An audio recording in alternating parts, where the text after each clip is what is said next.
크시는 총이 함께하시기를, 모두에 함께하시기를 주의 이름으로 축원합니다. 아멘. 정죄 받으시는 예수님이라는 제목의 말씀을 전합니다.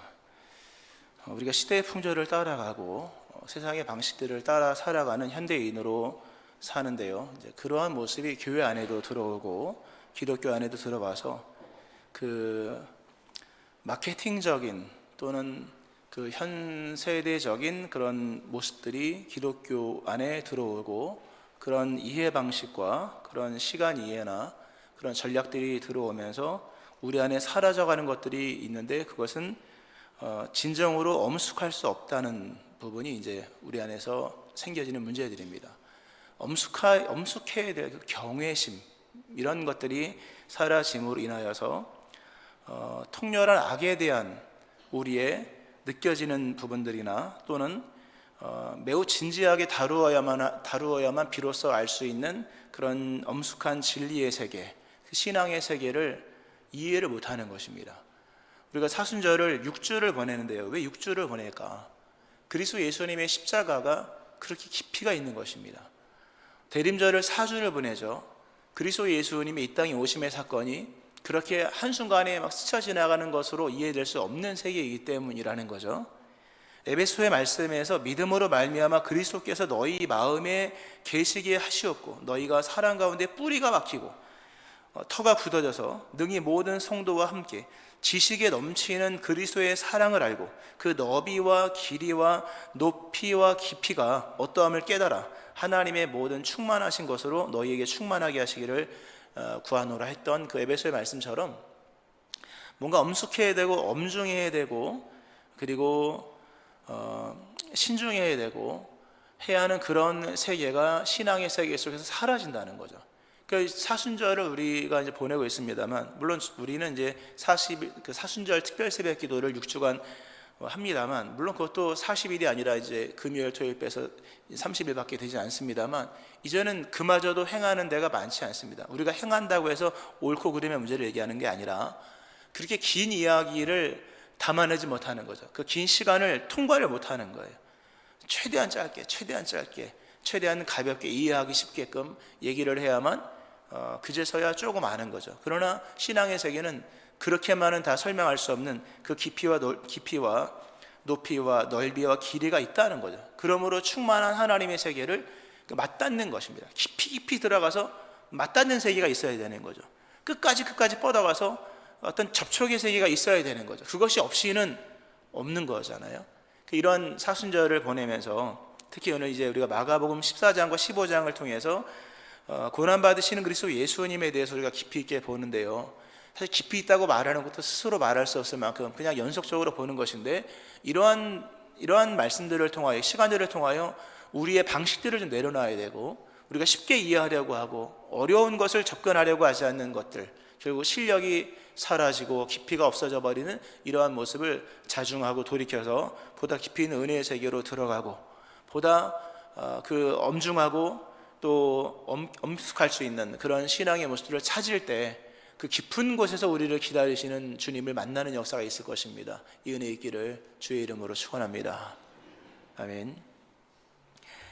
본문이 이제 계속 이어지는 그리스도 예수님의 십자가 사건, 십자가 지시기 전까지 참 내용들을 많이 다룹니다. 오늘 본문은 그 재판정이죠.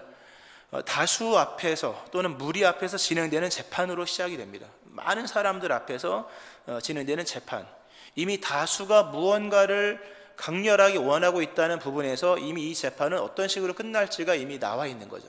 상당수의 무리가, 열렬한 사람이죠, 그 새벽에 모여서 관장 앞에서 함성 소리치면서 단 하나의 구호를 외쳤던 이 사람들의 요구 앞에서 더 이상의 재판은 의미가 없는 것이고 형식에 불과한 재판으로 될 것임이 뻔한 이야기. 이 본문에는 네 부류의 사람이 나옵니다. 네 명은 아니고 네 부류, 명일 수도 있고 부류일 수 있는데, 첫 번째가 바라바가 나옵니다. 순서상으로 바라바는 오늘 보면 밀란을 일으키고 살인을 하여서 잡혀온 사람이라고 얘기를 합니다. 밀란을 꾸미고 그 밀란 중에 살인하고 체포된 자, 그 7절에 바라바가 나오는데요, 이 사람은 설명을 하면 로마의 폭력으로 항쟁하는 열심당의 지도자였다, 이렇게 얘기를 합니다.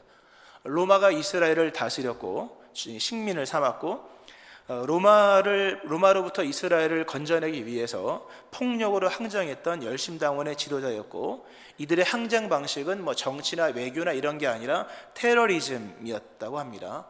테러리즘은 뭡니까? 은밀하게 누군가를 제거하는 것이고 또는 폭발을 일으킨다거나 하는 것인데, 테러리즘의 특성상 로마를 직접적으로 공격하는 게 아니라 로마에 동조하는 특권 세력을 주로 타깃으로 삼지 않습니까? 요즘에도 마찬가지. 테러는 본 세력에 하는 게 아니라 본 세력에 동조하는 친 로마파나 이런 식.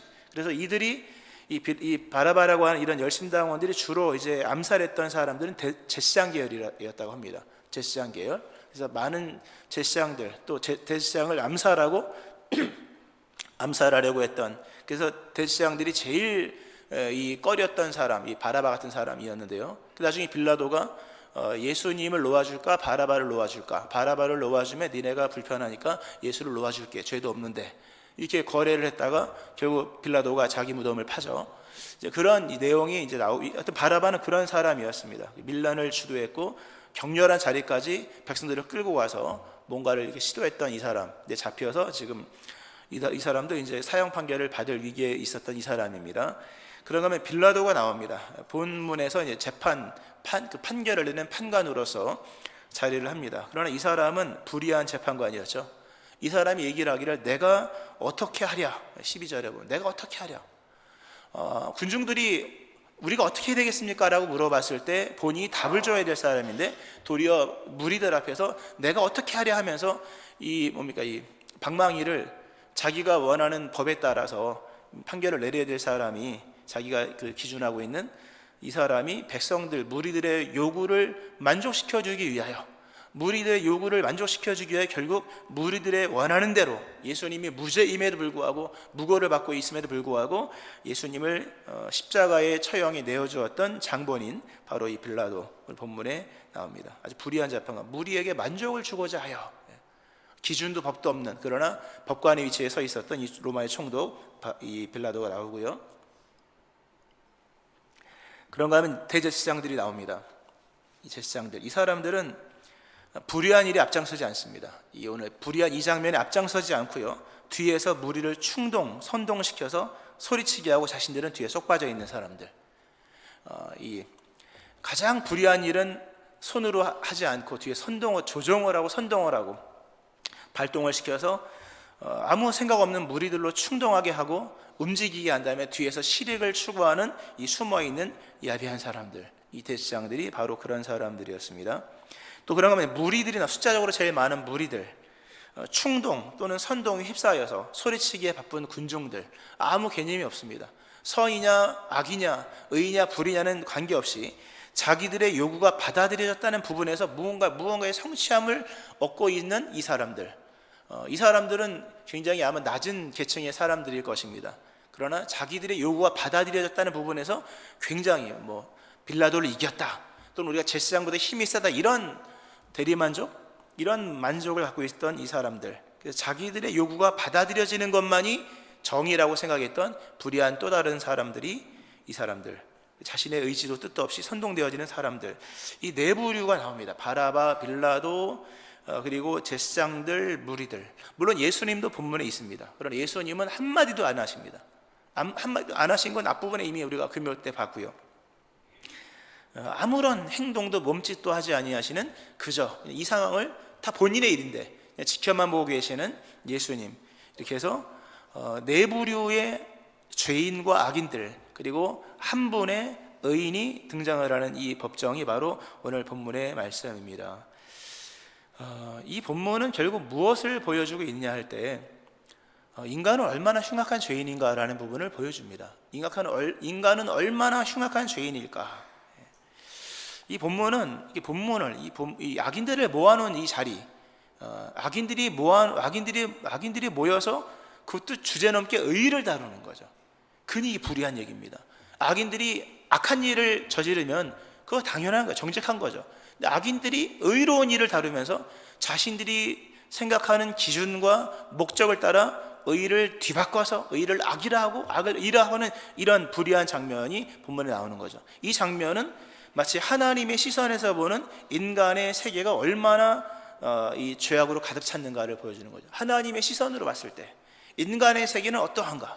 인간의 세계는 이러하다. 인간의 아마 우리도 이 어딘가에 있을 겁니다. 이 본문상에서 바라바 같은 뭐 이런 극렬한 사람이든지 빌라도처럼 대중과 타협하는 사람이든지 아니면 앞에서 나서지 않고 뒤에서 실이익을 추구하는 제사장들 같은 사람이든지 아니면 아무 생각 없이 모여하면 모이고 흩어져 하는 이런 무리들일지, 인간 하나님 보실 때 인간의 세계가 바로 이러한 세계, 그러면서 인간의 죄는 얼마나 심각한 죄악일까, 이 장면을 본문은 우리에게 보여주는 것입니다. 참 이게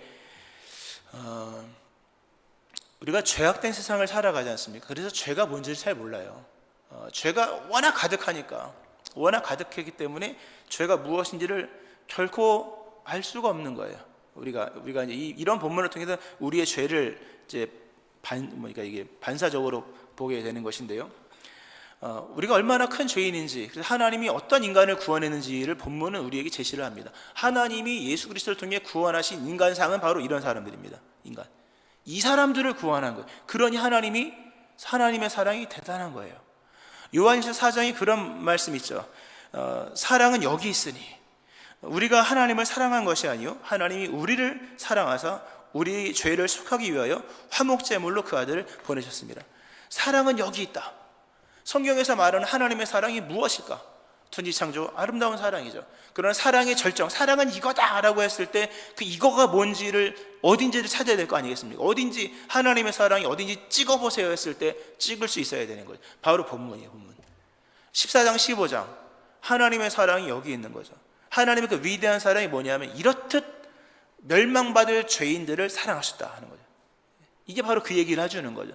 뭘 먹이시고 입히시고 이런 데서 하나님의 사랑이 여기 있다라고 말하지 않아요. 성경은 이렇게 죄악이 가득하여서 어느 누구도 자신의 죄가 죄인지를 모르는 심각한 죄인들, 이 죄인들을 하나님이 심판하지 아니하시고 인간을, 하나님께서 그리스도 예수님을 통해 인간을 구원하셨다. 이런 쓸모없는 인간들, 흉악한 인간들. 이 본문 속에서는 말씀 잠깐 드린 것처럼 인간이 얼마나 불의한지가 나옵니다. 그러니까 모두가 죄를 지으면요, 이 죄가 죄인지 느껴지지 않는 거예요. 모두가 죄를 지으면. 근데 거기에 의로운 사람이 한 명이 등장하는 순간, 이게 의와 불의가 공존할 수 없는 것처럼 의로움이 등장하는 순간 불의가 드러나게 되는 거죠. 오늘 본문은 그런 거예요. 이토록 불의한 자들이 가득해 있는 이 자리에 예수님이 홀로 계신 거죠. 결국 예수님이 의로우시기 이 모든 사람들은 불의한 자가 되어지는 것인데, 그것도 의미가 없는 것은, 이게 인간의 죄악이 이런 건데, 이것도 의미가 없는 것은 이미 죄악으로 가득 차버린 이 사람들이 의가 무엇인지 또는 불의가 무엇인지를 결정하는 결정권을 갖고 있다는 부분에서 이 죄 많은 이 자리에 의인의 등장으로 인하여 의가 불의가 나뉘어졌으나 그것도 의미가 없다는 거죠. 왜냐하면 오늘 본문에 이 다수의 죄인들이 그리스도 예수님의 의로움을 정죄하거든요. 네가 틀린 거다라고 정죄를 함으로 인하여서 결국 의로우신 예수님이 등장을 하여서 이 사람들이 죄인인 것인데, 다수의 죄인들이 도리어 예수님을 정죄함으로 말미암아 자기들이 의인이 되고 의로우신 예수님이 죄인으로 낙인 찍히시는 이 장면, 결국 이런 장면을 통하여서 인간이 얼마만큼 흉악한 죄인인지가 극으로 치닫는 거예요. 이게 잘 이해하시면 이게 엄청난 의미가 있구나. 의인이 등장하면 회개를 해야 되거든요. 의인이 등장하면 자신의 죄를 인정해야 되는데 그렇지 않다는 거예요. 인간은 자신을 중심으로 하여서 이야기를 풀어가는 거죠. 그 인간의 죄악입니다. 인간이 얼마나 큰 죄인인가 라는 것을 본문을 통해서 나타나는데요. 오늘 말씀드린 것처럼 이 장면에는 의도 있고 악도 있습니다. 선도 있고 악도 있는 거예요. 예수님이 계시고 그리고 죄인들도 있는데, 악인들은 결국 이 예수 그리스도의 의로움을 인정하지 않고 자신들의 이익을 위하여서, 또는 자신들의 정치적 입장을 위하여, 또는 자신들이 느끼는 충동으로 인하여 이런 모습 속에서 자신들에게 주어진 의의를 부정을 합니다. 선악을 알게 하는 나무를 이제 따먹는 장면을 보면요, 거기에 인간이 얼마나 죄인인지가 설명이 되는데요. 인간이 선악을 알게 하는 나무를 따먹으면 결국 선악을 알게 되는 거잖아요. 그죠? 선악을 알게 하는 선악과는 선악을 알게 하는 나무라고 나오거든요. 선악을 알게 하는 나무를 따먹는 순간 인간은 선과 악을 알게 되는 거예요. 근데 선과 악을 알게 되는데 그것도 의미가 없는 것은 무엇으로서 선을 알게 되고 무엇으로서 악을 알게 되냐라고 하는 거죠. 결국 자기로서 선을 알게 되고 자기로서 악을 알게 되는 거죠. 오늘 본문은 그런 장면을 그대로 얼마나 인간이 흉악한 죄인인지를 보여주는 거죠. 인간이 무슨 죄를 짓고 있는지가 아니라 얼마나 흉악한 죄인인지, 그 죄인이 얼마만큼 어떤 만큼의 죄를 짓는지를 보여주는 거예요. 이게 죄를 짓는 얘기가 아니라 죄인인 것을 입증을 해주는 사건인 것인데요. 인간이 선악을 알게 하는 선악과를 따먹는데요. 그러므로 선이 무엇이고 악이 무엇인지를 알아요. 그러나 그렇게 알고 있는 선과 악도 의미가 없는 것은 사람에게 각자 자기가 최고거든요. 자기가 최고이고 자기가 유일한 가치이기 때문에 사람은 이것이 선인 줄도 알고 이것이 악인 줄도 알지만 자기 생존에 위협이 온다거나 자기 이권에 문제가 생기면 선과 악을 혼용을 해버립니다. 즉 인간은 선의 가치와 악의 가치를 동일한 기준으로 본다는 부분에서 인간은 선악을 구별하지 못하는 거예요. 예수님이 등장을 하여서 분명 예수님은 죄가 없잖아요. 빌라도도 예수님 죄가 없다는 걸 알았거든요. 근데 죄가 없으면 풀어줘야 되는 거거든요. 근데 거기서 엉뚱한 얘기를 내가 어떻게 하랴 물어보니까 예수님을 죽이고 싶어하는 사람들이 빌라도를 향해 예수를 죽이라고 얘기하죠. 어찌 됨이냐, 무슨 죄가 있느냐, 그냥 죽여주십시오라고 얘기했을 때 빌라도가 예수님이 불의가 없다는 것을 알고 예수님이 의로운 자라는 것을 알았음에도 불구하고 결국 빌라도가 선택한 것은 예수님을 죽일 사람으로 그렇게 내어주고 맙니다. 이 인간이 얼마만큼 심각한 죄인이라는 것을 본문은 보여주고 있는 것이죠.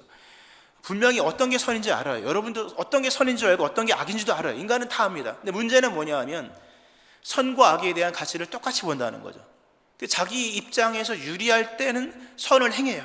근데 그건 선한 일이기 때문에 선한 일을 행하는 것이 아니라 자기한테 유익이 되기 때문인 거죠. 자기한테 불이익이 온다거나 존재의 위협을 느낀다거나 하면 인간은 선을 버립니다. 도리어 악을 추구하죠. 그런 의미성 속에서 인간은 선과 악을 똑같은 값으로 매긴다는 부분에서 인간은 타락을 한 거죠. 인간은 벗어날 수 없는 죄인이라는 것. 그래서 선한 것도 부정하고 때로는 악한 것도 인정하면서 인간은 결국 선악에 대한 이해가 자기 기준에서 일어나는 것이므로 인간은 결국 무엇이 선인지 무엇이 악인지를 알매도 불구하고 무엇이 선인지 무엇이 악인지 알고 있음에도 불구하고 그것을 행할 수 없는 그 죄인의 모습이 바로 본문에 나와 있는 모습인 것입니다. 좀 어렵게 설명을 했습니다만 참 중요한, 몰라서가 아닙니다. 이미 자기 중심이 세워져 있기 때문에 선도 악도 의미가 없는 거예요. 선도 동일한 가치, 악도 동일한 가치. 그래서 인간은 언제든지 맞바꾸는 거죠.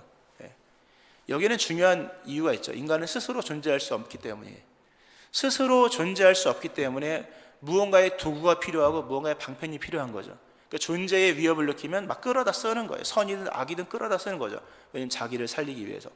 근데 하나님은 스스로 계신 분이잖아요. 더 이상 방법도 수단도 필요가 없어요. 하나님에게는 악은 악의 가치로, 선은 선의 가치로 또 혼용하지 않습니다.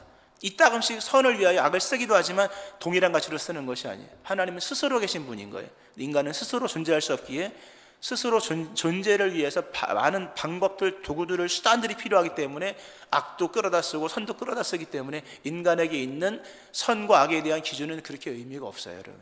없는 거예요. 인간은 철저하게 죄인이라는 것을 본문은 말씀을 해줍니다. 좀 이렇게 그렇게 좀 교리적 설명을 했습니다만 이 본문을 통해서 결국 보면 여기에 구원받을 사람이 한 명도 없다는 거죠. 바라바, 빌라도, 제사장들, 무리들, 여기에 나와 있는 사람 중에 구원받을 만한 사람이 있는가? 아무도 없는 거예요. 근데 하나님은 놀랍게도 이걸 진행시켜 나가더라고요. 사랑은 여기 있는 거예요. 여기 이 자리는 소돔과 고모라 성처럼 멸망받을 사람들이 모여있는 자리요, 이미 죄악의 분량으로 친다면 또 그들의 판단과 이해와 계획과 실행들을 본다면 노아 시대에 멸망받을 이유가 여기 다 있는 거예요. 근데 하나님께서 이것을 심판하지 아니하시고 이거를 전개시켜 나간다는 거죠. 그대로 무엇을? 하나님의 구원 역사를 전개시켜 나간다. 이게 대단한 거예요. 여기서는 브레이크가 걸려야 돼요. 이런 인간은 구원할 수 없다. 이거는 이해할 수 없는 인간들이다. 이런 사람들을 살리기 위해서 내가 내 아들을 죽여야 되느냐, 이런 이야기가 나올 수밖에 없는 것인데, 이렇듯 흉악한 죄인을 하나님은 구원하시기 위하여 십자가의 일을 전개시켜 나가십니다. 대단한 이야기예요. 대단한. 결국 이로써 어떤 이야기가 성립이 되냐 하면, 인간을 구원하시는 하나님의 구원의 이유는 결코 인간에게 있지 않고 하나님께 있다는 것을 말씀해 주는 거예요. 여기서 이 사람들을 구원할 이유가 뭐가 있겠습니까? 없는 거예요. 없음에도 불구하고 하나님이 자기 아들을 아끼지 아니하시고 내어주신 십자가 사건으로 빠르게 전개해야 되거든요. 빠르게 전개시켜 나가는 것을 봤을 때, 인간을 구원하시는 이유는 결코 인간에게 있지 아니하고 하나님 자신에게 있음을 보여주는 거죠. 여러분이 구원받을 만한 이유는 여러분에게 없는 것입니다. 우리가 도와주세요, 내가 널 구해줄 이유가 뭐냐, 너 스스로 찾아, 없는 거예요. 인간을 구원해야 될 이유가 전혀 없음을 본문은 분명하게 얘기를 해주시는 거죠. 그럼에도 하나님께서 인간을 구원하기 위한 이 이야기를 전개시켜 나가는 것을 보면, 결국 인간을 구원하시는 그 이유는, 하나님께서 인간을 구원하신 이유가 인간에게 있지 아니하고 하나님께 있음을 우리로 알게 하는 거예요. 그 사랑은 여기 있는 거죠. 구원할 이유도 뜻도 구원할 목적도 성립되지 않는 이 사람들을 구원하시는, 결국 인간의 행위와 인간의 계획과 인간의 상태는 하나님께서 인간을 구원하시려는 조건에 들지 않는다는 얘기를, 복음이 나오는 거예요. 잘 들으셔야 됩니다. 인간의 행위 나오죠. 여기 인간의 계획, 인간의 상태 다 정신 나갔죠. 오늘 보면 정신이 혼미하고 충동에 무엇이 선인지 악인지, 심지어 선이 무엇인지 알고 있는 빌라도조차도 그것을 부정하는 인간의 타락의 전형을 보여주고 있는 이 장면, 인간의 행위와 계획과 상태, 그럼에도 하나님께서 인간을 구원하시려는 조건에 그걸 넣지 않으셨다는 거죠.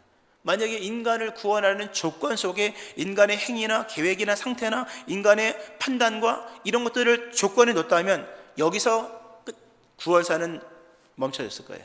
여기서 인간을 더 이상 구원할 이유를 하나님은 찾을 수가 없을 거예요. 근데 하나님은 이걸 전개시켜 나간 걸 봤을 때, 인간을 구원하시려는 그 이유, 그 목적보다 이유라는 단어가, 그 이유가 결국 인간에게 있지 않았다. 그러니까 결국 인간이 하나님의 은혜로 구원받는 데 있어서 그 구원의 조건 속에 어떤 것도 들어가지 않는다는 부분에서 본문은 복음의 복음됨을 아주 역설적으로 제시를 하는 거예요. 잘 믿고 깨닫기를 축원합니다. 잘 믿고 깨달아야 하는 거. 이 본문을 읽어보면요, 이게 로마서 5장의 배경이 나오는 것 같아요. 로마서 5장을 보면 이런 말씀이 있죠. 우리가 아직 연약할 때에 기약대로 그리스도께서 경건하지 않은 죄를 위하여 죽으셨도다.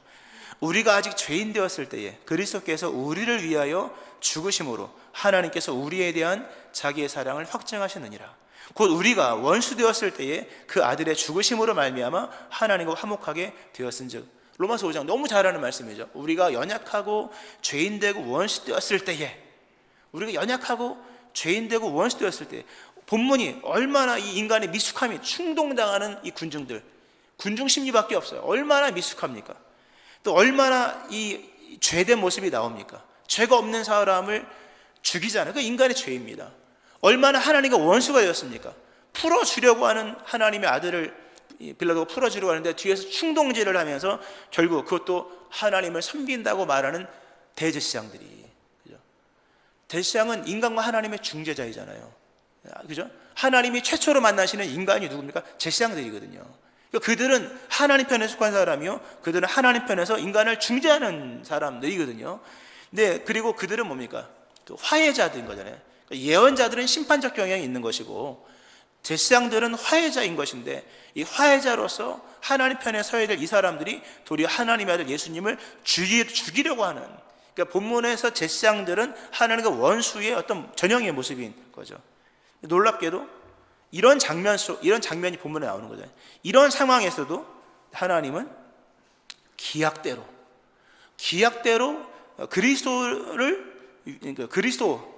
그리스도께서 경건하지 않은 자를 죽으셨도다. 인간이 이렇게 하나님 앞에 연약하고 죄인되고 원수된 모습으로 있을 때 놀라운 것은 하나님께서 기약하신 대로 예수님을 죽이셨다는 거죠. 대단한 거예요. 이 본문은 로마서 5장의 그냥 실사판이라고 해야 되나, 현장판이라고 해야 되나, 배경인 거죠. 인간은 하나님과 원수가 된 모습이거든요. 그럼에도 불구하고 하나님께서 기약하신 대로 이 일을 진행해 나가십니다. 실로 대단한 거죠. 인간이 위대해서가 아니요, 인간에게 가능성이 있기 때문도 아닌 거예요. 이 본문으로 치면 인간은 이미 여기서 심판을 받아야 되는 거죠. 우리도 마찬가지예요, 여러분. 인간은 죄의 분량으로 치면 심판받을 때가 이미 된 거예요, 벌써요. 만약에 우리가 창세기의 노아 시대 같은 개념으로 하나님이 인간을 심판하기로 하셨다면 벌써 심판이 끝난 거죠. 왜? 우리의 죄는 이미 다 닫았거든요. 근데 그럼에도 불구하고 아직 이 심판이 임하지 않은 것은 때가 남았기 때문인 거예요. 우리의 죄의 분량이 안 찼기 때문이 아니라 때가 남았기 때문에 멸망당하지 않은 거죠. 이 때를 남겨놓고 하나님이 기약대로 예수님을 지금 우리를 위해서 구원자로 보내시는 이 일을 전개시켜 나간 거죠. 실로 대단한 놀라운 장면, 기약대로 밀고 나가시는 거죠. 여기가 심판의 자리예요. 사실 보면 심판의 자리요, 심판의 이유를, 구원의 이유를 찾을 수 없는 이런 자리임에도 불구하고 우리 하나님께서 기약대로 구원의 역사를 전개시켜 나가십니다. 기약대로 스스로에게 다짐하신 기약, 그리고 스스로 다짐하신 인간을 구원하기로 다짐하신 자기 자신에게 향한 언약, 그것을 만민에게 공표하신 그 복음의 일을 하나님께서 오늘 이 자리에서 그냥 기약대로 밀고 나가시는 거죠. 그러니까 오늘 본문은 인간을 구원하기 위한, 인간을 구원하시기로 하신 하나님께서 약속하신 그 약속이 얼마나 위대한지를 보여주는 거예요. 그러니까 사랑은 여기 있으니, 그러니까 우리 병자를 고치고 나사를 살리고, 그거는 아직 심판이 아니잖아요. 심판이 그런 심판의 자리에서 필요한 일들이 아닌 거잖아요. 맨 마지막에 남은 것은 심판인 것인데, 심판받아 마땅할 이 자리에서 하나님께서 기약대로 복음의 일들을 펼쳐나가신 이런 장면을 통해서 실로 하나님의 사랑이 이 정도구나, 이 정도 인간을 구원하시는 하나님의 구원이구나. 의로운 자, 쓸만한 자, 그래도 가능성이 일말이라도 남아있는 사람들을 구원하시는 하나님의 구원이 아니라 이렇듯 바라바, 빌라도, 제사장들, 무리들, 이런 사람들을 구원하시는 하나님의 구원의 이야기, 기약대로 하나님의 구원의 역사를 밀고 나가시는 하나님의 이 사랑, 이 위대한 사랑으로 인하여서 우리가 구원받을 자격을 얻은 거예요.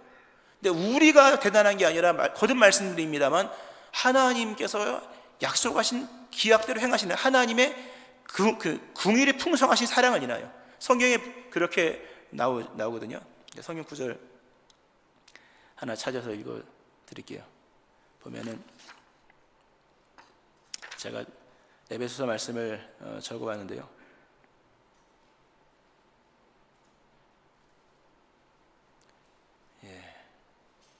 제가 여기 있네요.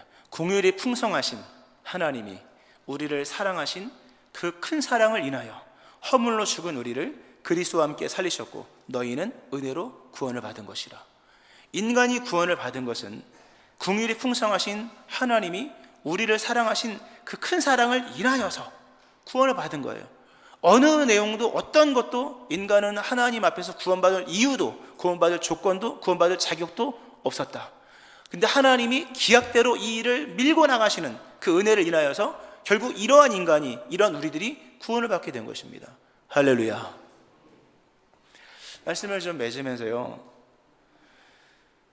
이 본문을 보면 하나님의 좀 책임감이 느껴집니다. 하나님의 책임감. 창세기 3장을 보면 죄가 등장하는 장면이 나오잖아요. 선악을 알게 하는 나무를 따먹고.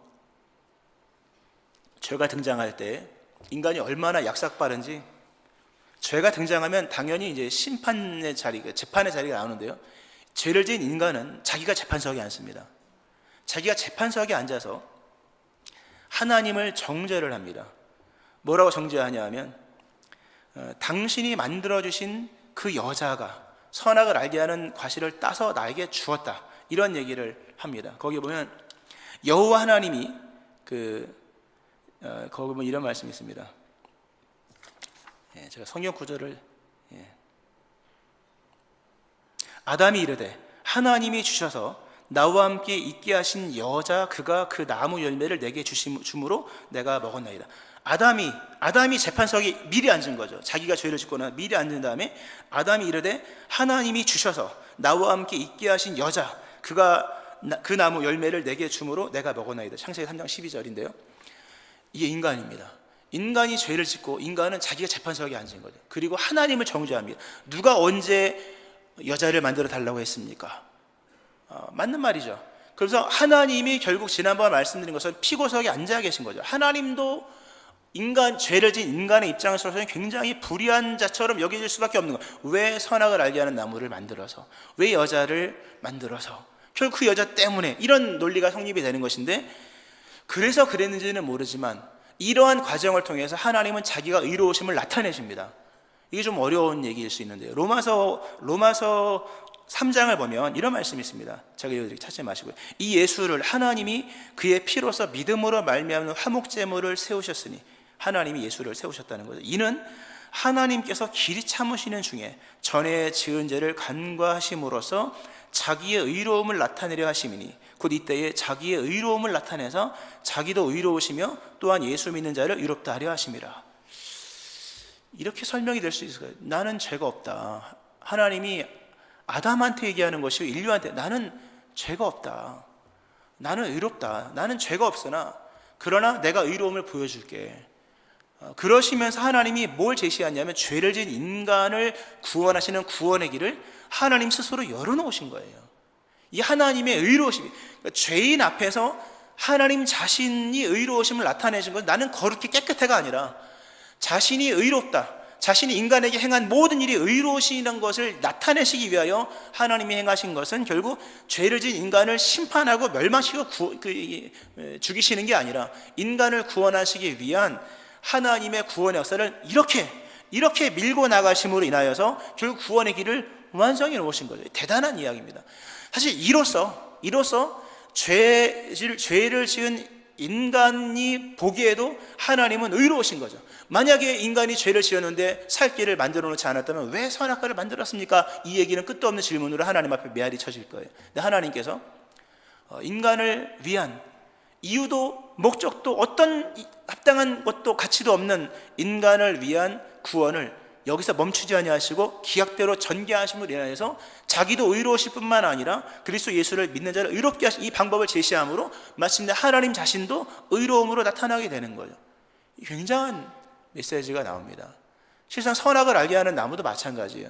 우리는 하나님이 선악과만 만들었다고 생각하지만 창세기 2장을 읽어보면 거기에는 생명나무도 있잖아요. 생명나무의 과실도 있고 한쪽에는 저것도 있는 거죠. 선악을 알게 하는 나무. 먹으면 죽는 나무만 있는 게 아니라 먹으면 사는 나무도 있는 거죠. 하나님 인간을 그렇게 대하십니다. 제한하지 않으세요. 울타리 만들지 않습니다. 모든 세계를 다 보여주시는 분이에요. 먹으면 죽는 세계도 보여주시고 그러나 먹으면 사는 세계도 보여주시고, 이로써 하나님은 의로우신 거죠. 인간이 죄를 지음으로 말미암아 사망이 들어와서 어찌 보면 하나님도 불편한 거예요. 하나님도 당연하죠. 그분 자체도. 근데 하나님께서 인간을 사랑하심으로 말미암아 멸망의 길이 아니라 생명의 길까지도 제시함으로 자신의 의로움을 나타내시고 자기의 의로움을 나타내실 뿐만 아니라 자기에도 의로우시며 또한 예수 믿는 자를 의롭다 하시는 이런 역사도 행하시는 것이죠. 이 본문에 아주 여실히 나옵니다. 말씀 맺으면서요,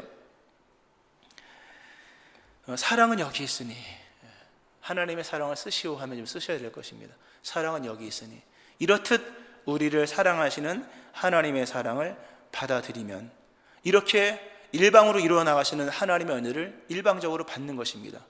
확정하신 하나님의 계획대로 여러분은 구원을 받는 이런 은혜가 일어나게 되는 것입니다. 이 사랑을 깨닫고 이 사랑을 받아들이며 모두가 하나님이 그토록 주시려 하시는 하나님의 의로운 이 구원의 은총을 받는 여러분 되어지기를 주의 이름으로 축원합니다.